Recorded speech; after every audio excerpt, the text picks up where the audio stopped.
السلام علیکم. اوس خبره کوو چې دا ټیوبرکلاسیس دا موږ سره خوريږي څنګه، دا ټي بي د یو انسان نه بل انسان ته څنګه خوريږي. نو اول چې کوم دی اټ سپریډ تھرو د ایر، دا موږ سره د هوا په ذریعه سره خوريږي. د دې علاوه when a person with active TB of the lung cough, sneeze, speak or sing، یو کس ته او هغه ته لنګ ټي بي ده. اوس هغه چې کله خبرې وکړي، ټوخی وکړو، دین علاوه تریشی وکړو یا یې سګانه وغیره ووي، نو دغه بکټریا هوا ته لاړ شي. اوس people may thereby may breathe in inhale these bacteria and become infected.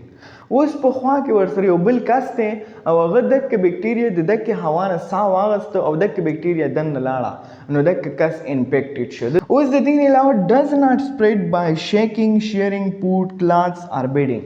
دا موږ سره د بیډ شیر کولونه، د دې علاوه د کلاتینګ شیر کولونه، د دې علاوه د پوډ د شیر کولونه، د دې علاوه د شیکینګ کولونه دا موږ سره نه خوري.